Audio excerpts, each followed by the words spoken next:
सर्वांचं पुन्हा एकदा माझ्या यूट्यूब चॅनल हार्दिक स्वागत। सरकारी कर्मचाऱ्यांसाठी सध्याच्या घडीची सर्वात मोठी महत्त्वाची आनंदाची बातमी समोर आलेली आहे। आता सर्व प्रकारचे थकीत देयके काढण्यात यावी, तात्काळ काढण्यात यावी या संदर्भात एक अत्यंत महत्त्वाचं पत्र, अत्यंत महत्त्वाचे आदेश काल निर्गमित झालेले आहे। ज्या आदेशामुळे राज्यातील हजारो लाखो कर्मचाऱ्यांना मोठा दिलासा मिळणार आहे।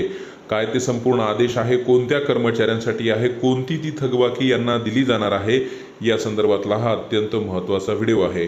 काय संपूर्ण व्हिडिओ आहे, कोणत्या कर्मचाऱ्यांसाठी आहे, त्यासाठी विनंती एकच की व्हिडिओ हा शेवटपर्यंत पाहावा। तसंच याआधी जर आपण आमचं यूट्यूब चॅनल सबस्क्राईब केलं नसेल तर निश्चितच चॅनलला सबस्क्राईब करा, समोरील बेल आयकॉनला सुद्धा क्लिक करा, म्हणजे नवीन व्हिडिओचे नोटिफिकेशन आपणास नियमित मिळत राहतील।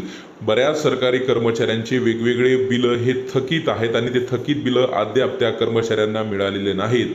मग त्यामध्ये वैद्यकीय बिलं असतील किंवा कोणतेही महागाई भत्त्याची थकबाकी असेल, 7व्या वेतन आयोगाची थकबाकी असेल, इतर कोणतेही पदोन्नतीचे संदर्भातले जे थकीत देयके असतील ते आता तात्काळ त्यांना दिले जाणार आहेत। त्या संदर्भातला महत्त्वाचा आदेश काल महाराष्ट्र शासनाच्या प्राथमिक शिक्षण संचालनालयाचा निर्गमित झालेला आहे।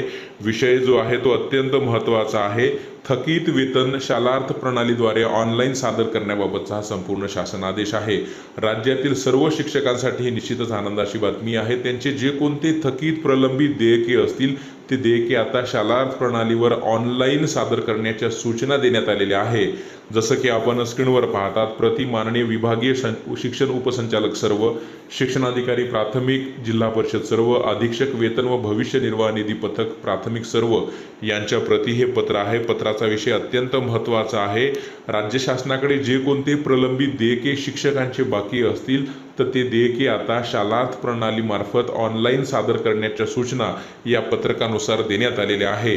या पत्रकामध्ये स्पष्ट असं नमूद करण्यात आलेलं आहे की वस्तुस्थितीचा विचार करता DDO1 म्हणजे मुख्याध्यापक स्तरावरून थकीत देयके ऑनलाईन सादर करण्यासाठी दिनांक 5 ऑक्टोबर 2024 पर्यंत मुदतवाढ देण्यात येत आहे।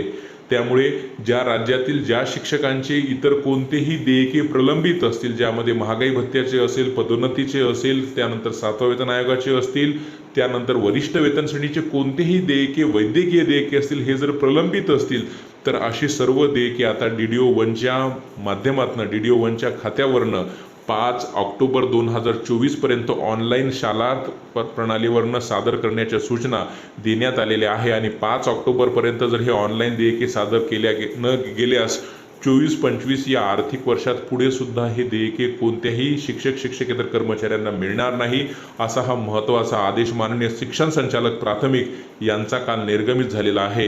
या शासन आदेशानुसार आपले जर देयके प्रलंबित असतील तर निश्चितच ते ऑनलाईन सादर करावे आणि निश्चितच आपण त्याचा आर्थिक लाभ घ्यावा, असा हा महत्त्वाचा आदेश काल निर्गमित झालेला आहे। रोज नवीन असेच महत्त्वपूर्ण निर्णय बातम्यांसाठी चॅनलला सबस्क्राईब करा।